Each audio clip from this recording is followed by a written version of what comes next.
जय हिंद, जय भारत, जय उत्तराखंड, जय जवान, जय किसान, जय संविधान,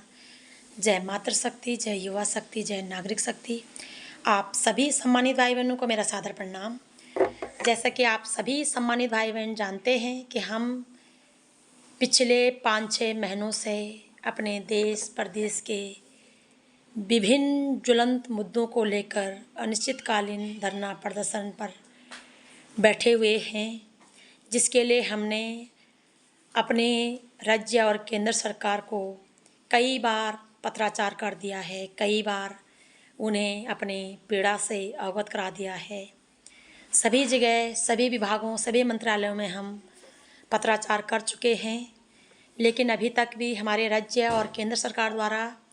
अपने पीड़ित नागरिकों के लिए कोई ठोस कदम नहीं उठाया गया है, जिसके कारण अत्यंत दुखी, निराश, हताश, पीड़ा में होकर और आक्रोशित होकर हमने डिसीज़न लिया है कि हम बहुत जल्द इन तमाम ज्वलंत मुद्दों को लेकर भूख हड़ताल में बैठेंगे। मैं अपने प्रदेश के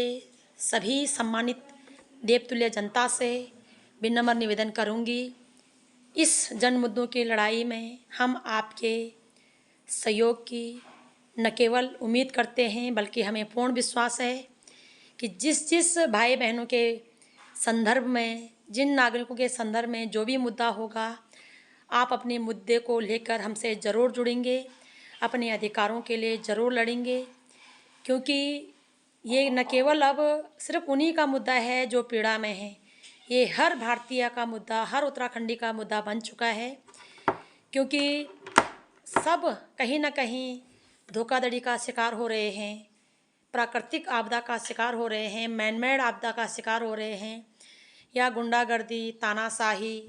धौंसगिरी, छुआछूत, भेदभाव, बेरोजगारी, महंगाई, खस्ता बदहाली, सड़क, बिजली, पानी, न्याय, सुरक्षा एंड स्वास्थ्य, शिक्षा जैसे तमाम मूलभूत आवश्यकताओं से वंचित हो रहे हैं। ये मुद्दे न केवल हमारे या पीड़ित नागरिकों के हैं, ये सभी नागरिकों के हैं, क्योंकि ये आंच हर व्यक्ति तक जाएगी। इसलिए इस लड़ाई में समस्त उत्तराखंड वासियों को एवं समस्त देशवासियों को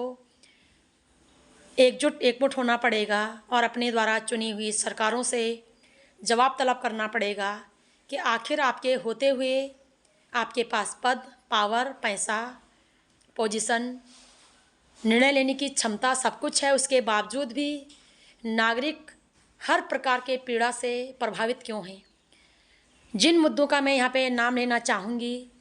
जिससे भी जो भी मुद्दा रिलेटिव होगा, संबंधित होगा, वो लोग ज़रूर हमारा साथ निभाएं और अपने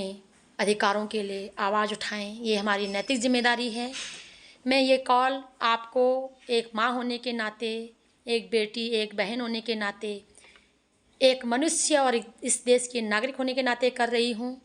इसमें कोई पार्टी, कोई पद, कोई प्रतिष्ठा, कोई धन दौलत, जात, धर्म, रुतबा का कोई मोल नहीं। इसमें सिर्फ और सिर्फ आम नागरिक बनकर, आम मनुष्य बनकर और एक भाई होने का, पिता होने का, बेटे होने का फर्ज अदा करने का समय आ चुका है। हमारे मुद्दे हैं साथियों, सबसे पहले आप लोग भली भांति जानते हैं, LUCC नामक सोसाइटी ने पूरे देश भर में लगभग 42 करोड़ से भी ऊपर के लोगों को ठगा है, जिसकी संख्या हमारे उत्तराखंड में 25 लाख है। हम लगातार अपनी सरकारों को इस पीड़ा से अवगत करा रहे हैं, लेकिन हमारे सरकारों के कानों में जूं तक नहीं रेंग रहा है। हम लगभग 10 बार CM आवास के गेट तक पहुंच चुके हैं अपनी गुहार लगाने के लिए, लेकिन हमें वहां से हर रोज़ बेरंग लौटना पड़ रहा है। हमें गुमराह किया जा रहा है जांच के नाम पर, जबकि सरकारों की पहली प्राथमिकता थी कि जिस भी कंपनी को या सोसाइटी को लाइसेंस दे रहे हैं, उनकी मजबूती से, कड़ाई से वो निगरानी करें, पता करें कि पैसा कहाँ जा रहा है, कौन ले जा रहा है। दूसरा, उनको भागने नहीं दिया जाना चाहिए था। तीसरा, जब जनता अपनी पीड़ा से सरकार को भली भांति अवगत करा रही है, तो सरकारों को अविलंब इस आर्थिक संकट में ठोस निर्णय लेना चाहिए था और पीड़ित नागरिकों को अपने राहत कोष से या क्राउडिंग फंडिंग से या केंद्र से आपातकालीन फंडिंग जारी करके पीड़ित नागरिकों को उनका पैसा लौटा देना चाहिए था। पीड़ित नागरिकों के घर में नमक लेने के लिए भी पैसे नहीं हैं, बच्चों के फीस भरने के लिए स्कूली कॉफ़ी, किताब, पेंसिल, रबड़ जैसे मूलभूत आवश्यकताओं को खरीदने के लिए पैसे नहीं हैं। बहुत से भाई बहन ऐसे हैं जिनका बच्चों को कोई कोर्स करना था, वो 12th पास हुए थे, लेकिन पैसा इस महा घोटाले नामक सोसाइटी ने डुबा दिया है, ले जा दिया है, या सरकारों के मिली भगत से गबन कर दिया है, भ्रष्टाचार कर दिया है, जिसमें पूर्ण हाथ सरकारों का है, क्योंकि सरकारों ने इन्हें लाइसेंस दिया, इनकी निगरानी नहीं की, इनको भागने में मदद की। आज इनका खोज नहीं कर पा रही है। 11 महीने हो चुके हैं। हम यही कहेंगे कि सरकार भी इसमें मिली हुई है। यदि मिली नहीं होती तो अब तक हमारी राज्य सरकार, केंद्र सरकार इसमें मजबूती से कार्रवाई करके उस डकैत को यहाँ पकड़ लाते, उनसे पता करते कि हमारा पैसा कहाँ गया और उन पैसों का उसका प्रॉपर्टी का कुर्की करते और पीड़ित लोगों का उनका पैसा दे देते। तब तक हमारे केंद्र सरकार और राज्य सरकार अपनी आपातकालीन फंड से लोगों को इस आर्थिक महासंकट से बाहर निकालते, कम से कम 1/4 उनकी हेल्प कर देते। लेकिन 1/4 हेल्प करना तो बहुत दूर की बात, हमारा शासन प्रशासन लोगों की पीड़ा सुनने के लिए भी तैयार नहीं है। ये मनमानी, ये तानाशाही, ये दादागिरी किसी के भी साथ नहीं चलेगी। और ये पीड़ा सिर्फ एक व्यक्ति की या पीड़ित लोगों की नहीं है, ये पीड़ा संपूर्ण भारत के नागरिकों की है, हर मनुष्य की है, क्योंकि कोई ना कोई कहीं ना कहीं किसी न किसी अपराध का शिकार हो रहे हैं, चाहे वो देह व्यापार का शिकार हो रहे हों, चाहे मानव तस्करी का शिकार हो रहे हों, चाहे गुमशुदगी का शिकार हो रहे हों, चाहे प्राकृतिक आपदा का शिकार हो रहे हों, चाहे होल्डर भाई हमारे विदेशों के नाम पे ठगे जा रहे हों, चाहे ज़मीन घोटालों का शिकार हो रहे हों, चाहे नशे का शिकार हो रहे हों, यानी कि चाहे प्राकृतिक आपदा हो या मैनमेड आपदा हो, किसी भी प्रकार की जो आपदा आ रही है, प्रत्येक व्यक्ति, प्रत्येक नागरिक इसका शिकार हो रहा है। जो अभी तक नहीं हुआ वो भी इस शिकार के चंगुल में धीरे धीरे फंसने वाला है, आने वाला है। तो हमें न केवल पीड़ित नागरिकों के लिए न्याय की मांग करनी है, हमें उन नागरिकों को भी बचाना है जो इसके चपेट में आने वाले हैं, या जो अभी तक बचे हुए हैं, भगवान न करे वो भी चपेट में आए। तो सभी को बचाना, अपनी आवाज़ उठाना हमारी नैतिक जिम्मेदारी है। इन तमाम जन मुद्दों को मैं आपके सामने रखती हूँ, जिसमें LUCC, मां घोटाला, आर्थिक संकट से पूरा भारत जूझ रहा है, सरकारों की वजह से, सरकारों की लापरवाही की वजह से, दादागिरी, तानाशाही की वजह से। UCC उत्तराखंड में लागू किया गया, जो कि जिधर किधर हमें परिणाम देखने को मिल रहे हैं, जिधर किधर सेक्स रैकेट देखने को मिल रहे हैं, अनगर तरीके से काम किए जा रहे हैं, देह व्यापार में माँ बहन बेटियों को धकेला जा रहा है, माँ बहन बेटियों के साथ अत्याचार दुराचार किया जा रहा है, महिला सुरक्षा को लेकर, नशा को लेकर, बढ़ती बेरोजगारी, महंगाई को लेकर, सड़क, बिजली, पानी, न्याय, सुरक्षा, शिक्षा की खस्ती बदहाली को लेकर, मूल निवास भूमि कानून को लेकर, और जो पदकदों के नाम पे शासन प्रशासन के द्वारा तानाशाही की जा रही है पीड़ित जनता के साथ, उसको लेकर के जो संवैधानिक पदों को अपनी जागीर समझा जा रहा है और लोगों को तिरस्कार किया जा रहा है, लोगों का बातें अनसुनी की जा रही है, उसको लेकर, छुआछूत भेदभाव को लेकर।